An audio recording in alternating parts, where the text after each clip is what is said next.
Hi friends, welcome back to my channel. ನಾನು ನಿಮ್ಮ ಸವಿತಾ. ಇವತ್ತು ಕೈಮಾ ಸಾಂಬಾರು ಮಾಡೋಣ. ಇದಕ್ಕೆ ನಾನು ಒಂದು ಅರ್ಧ ಕೆಜಿಯಷ್ಟು ಕೈಮಾ ತಗೊಂಡಿದ್ದೀನಿ. ಅದಕ್ಕೆ ಬೇಕಾಗಿರೋ ಸಾಮಗ್ರಿಗಳು: ಒಂದು ಹೋಳಷ್ಟು ತೆಂಗಿನಕಾಯಿ ತಗೊಂಡಿದ್ದೀನಿ, ಒಂದು ಟೊಮೊಟೊ, ಸ್ವಲ್ಪ ಸಾಂಬಾರು ಪುಡಿ ಮನೆಯಲ್ಲೇ ಮಾಡಿರೋದು, ಇದು ಸ್ವಲ್ಪ ಚಿತ್ಕವರೆ ತಗೊಂಡಿದ್ದೀನಿ, ಇದು ಸ್ವಲ್ಪ ಹುರ್ಗಡ್ಲೆ, ಈರುಳ್ಳಿ, ಕೊತ್ತಂಬರಿ ಸೊಪ್ಪು, ಶುಂಠಿ, ಬೆಳ್ಳುಳ್ಳಿ, ಇದು ಚಕ್ಕೆ ಲವಂಗ ಪೌಡ್ರ್ ಮಾಡಿರೋದು. ಈಗ ಒಂದು ಮಿಕ್ಸಿ ಜಾರ್ಗೆ ಈಗ ತೋರಿಸಿದ್ನಲ್ಲ ಈರುಳ್ಳಿ ಇವು ಎಲ್ಲನೂ ಹಾಕ್ಕೊಂಡು ರುಬ್ಕೊಳ್ಳೋಣ.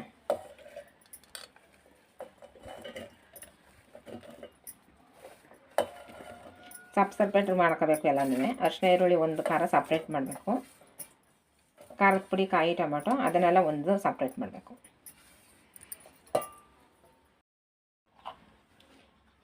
ಇದಕ್ಕೆ ಸ್ವಲ್ಪ ಅರಿಶಿನದ ಪುಡಿ ಹಾಕೋಣ. ಈ ಚಿಕ್ಕ ಜಾರ್ಗೆ ಈ ಹುರ್ಗಡ್ಲೆ ತೋರಿಸಿದ್ಮೇಲೆ ಅದನ್ನು ಹಾಕೊಂಡು ಅದನ್ನು ಪೌಡ್ರ್ ಮಾಡ್ಕೊಳ್ಳೋಣ. ಈಗ ಅರಿಶಿನ ಈರುಳ್ಳಿ ಖಾರ ರುಬ್ಬಾಯಿತು. ಇವಾಗ ಕಾಯಿ, ಖಾರದ ಪುಡಿ, ಟೊಮೊಟೊ ಇದನ್ನ ರುಬ್ಕೊಳ್ಳೋಣ.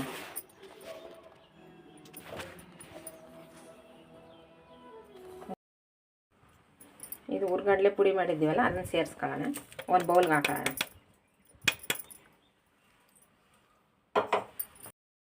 ಈ ಅರಿಶಿನ ಈರುಳ್ಳಿ ಮಸಾಲ ರುಬ್ಬಿದ್ವಲ್ಲ ಅದನ್ನು ಒಂದು ಸ್ಪೂನಷ್ಟು, ಒಂದು ಸೌಟಷ್ಟು ಹಾಕೋಣ, ಚಿಕ್ಕ ಸೌಟಷ್ಟು. ಖಾರ ರುಬ್ಬಿದ್ವಲ್ಲ ಅದನ್ನು ಸ್ವಲ್ಪ ಹಾಕೋಣ.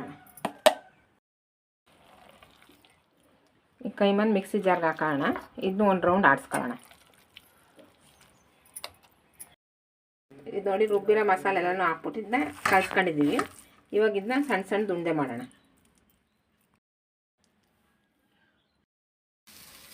ಈಗ ಒಂದು ಕುಕ್ಕರ್ ಇಟ್ಕೊಳ್ಳೋಣ. ಈ ಕುಕ್ಕರ್ ಇಟ್ಕೊಂಡು ಒಂದು ಸ್ವಲ್ಪ ಈರುಳ್ಳಿ ಒಗ್ಗರಣೆಗೆ ಸೇರಿಸೋಣ.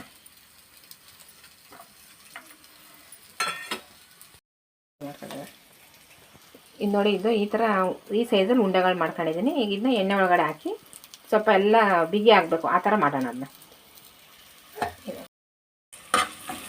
ಇದು ನೋಡಿ, ಒಗ್ಗರಣೆ ಈರುಳ್ಳಿ ಇಷ್ಟು ಫ್ರೈ ಆದಮೇಲೆ ಇವಾಗ ಹೇಳಿದ್ಮೇಲೆ ಕೈಮಾ ಒಂದೊಂದೇ ಹಾಕೋಣ. ಇಲ್ಲಿ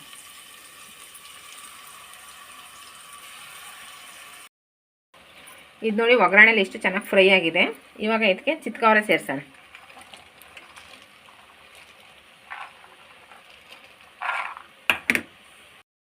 ಇದು ಅರಿಶಿನ ಈರುಳ್ಳಿ ಮಸಾಲ ಹೇಳಿದ್ನಲ್ಲ ಅದನ್ನೂ ಹಾಕೋಣ.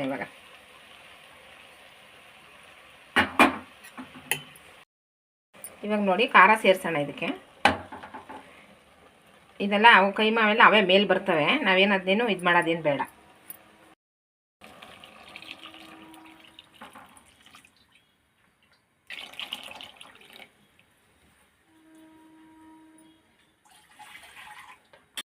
ಈಗ ನೋಡಿ, ಖಾರ ಮಸಾಲ ಎಲ್ಲ ಹಾಕಿದ್ದೀನಿ. ಈಗ ಇದು ಒಂದು ಅರ್ಧ ಅವರ್ ಚೆನ್ನಾಗಿ ಬೇಯಲಿ. ಇವಾಗ ಕುಕ್ಕರ್ ಮುಚ್ಕೊಂಡು ಬೇಕಾದ್ರೆ ಒಂದು 2 ವಿಸಿಲಾರು ತೊಗೊಬೋದು, ಇಲ್ಲ ಈ ಥರ ಓಪನ್ ಪಾನಲ್ಲಾರು ಬೇಯಿಸ್ಕೊಬೋದು. ಇದನ್ನ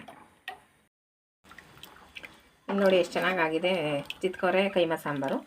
ಇದನ್ನ ನಾನು ಬಿಸಿ ಬಿಸಿ ಅನ್ನದ ಜೊತೆ ಮಾಡಿದ್ದೆ. ನೀವು ಮುದ್ದೆ ಜೊತೆ ಮಾಡಿ ತುಂಬ ಚೆನ್ನಾಗಿರುತ್ತೆ. ಈ ವಿಡಿಯೋ ನಿಮಗೆ ಇಷ್ಟವಾಗಿದ್ದಲ್ಲಿ ನನ್ನ ಚಾನಲ್ನ ಲೈಕ್ ಮಾಡಿ, ಶೇರ್ ಮಾಡಿ, ಕಮೆಂಟ್ ಮಾಡಿ. ಸಬ್ಸ್ಕ್ರೈಬ್ ಮಾಡದೆ ಏನಾದ್ರು ನೋಡ್ತಿದ್ರೆ ಪ್ಲೀಸ್ ಸಬ್ಸ್ಕ್ರೈಬ್ ಮಾಡಿ. Thank you.